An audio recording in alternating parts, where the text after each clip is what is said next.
Hi friends, அஸ்ஸலாமு அலைக்கும். எல்லோரும் நல்லா இருக்கீங்களா? நாங்கள் ரொம்பவே நல்லாயிருக்கோம். இன்றைக்கி வீட்டிலையே மசாலா கடலை எப்படி செய்கிறதுன்னு பார்க்கலாம். அதுக்கு நான் இன்றைக்கி வறுத்த நிலக்கடலை தான் எடுத்திருக்கேன்.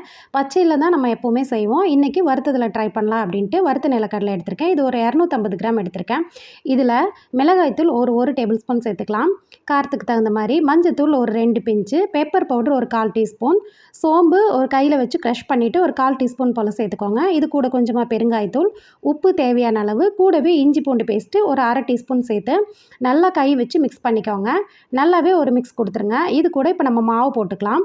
ஒரு டேபிள் ஸ்பூன் போல் அளவுக்கு பச்சரிசி மாவு, கூடவே ஒரு 3 டேபிள் ஸ்பூன் போல் அளவுக்கு கடலை மாவு எல்லாத்தையும் சேர்த்து கை வச்சு மிக்ஸ் பண்ணிவிடுங்க. நம்ம வறுத்த நிலக்கடலை எடுக்கும்போது நம்ம இந்த மாதிரி மசாலா போட்டு பெரட்டும் போது அதோட தோல் மட்டும் உறிஞ்சி வரும். அது மட்டும்தான் இந்த ரெசிபி நான் செய்யும்போது எனக்கு மைனஸாக இருந்தது. மற்றபடி வேறு எதுவுமே எனக்கு டிஃப்ரெண்ட் தெரியல. பச்சையில் செஞ்சாலுமே வறுத்த நிலக்கடலையில் செஞ்சாலுமே ரெண்டுலேயுமே ஒரே மாதிரி தான் வந்துச்சு எனக்கு. நீங்களும் எதில் வேணாலும் ட்ரை பண்ணி பாருங்கள்.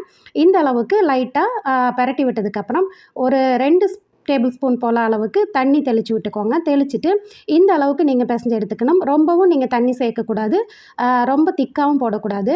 சேர்த்துக்கோங்க. சேர்த்துட்டு கடைசிலையாக ஃப்ரெஷ்ஷான கருவேப்பிலை ஒரு 2 கொத்து, அதையுமே நல்லா கட் பண்ணி சேர்த்து நல்லா மிக்ஸ் கொடுத்துருங்க. நம்ம பேனில் உங்களுக்கு எந்த அளவுக்கு ஆயில் சேர்க்கணுமோ அந்தளவுக்கு சேர்த்துட்டு மீடியம் டு ஹை ஃப்ளேமில் வச்சுக்கோங்க. ரொம்ப ஹையில் வச்சிங்கனாலுமே உங்களுக்கு கருகி போயிடும், உள்ளே வேகாது. இது ஆல்ரெடி நான் வறுத்து நிலக்கடலை எடுத்துருக்கறனால எனக்கு உள்ளே நல்லா வேகணும் அப்படிங்கிற அவசியம் இல்லை. மேலே மசாலா நல்லா கிறிஸ்பியாக வந்துட்டாலே போதும்.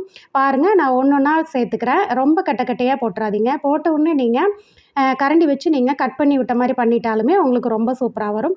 கொஞ்ச நேரத்துலேயே உங்களுக்கு நல்லா மொறுமொறுன்னு கிறிஸ்பியாக சூப்பரான மசாலா கடலை நமக்கு வீட்டிலேயே ரெடி ஆகிடும். நான் இதில் எந்த கலர் பவுடரும் சேர்க்கல. கடையில் கலர் பவுடர் சேர்ப்பாங்க. உங்களுக்கு தேவைன்னா நீங்கள் சேர்த்துக்கலாம், பட் ஸ்கிப் பண்ணுறது ரொம்ப நல்லது. இந்த ரெசிபி பிடிச்சிருந்தா கண்டிப்பாக ட்ரை பண்ணுங்கள். நெக்ஸ்ட் வீடியோவில் பார்க்கலாம். தேங்க்ஸ் ஃபார் வாட்சிங்.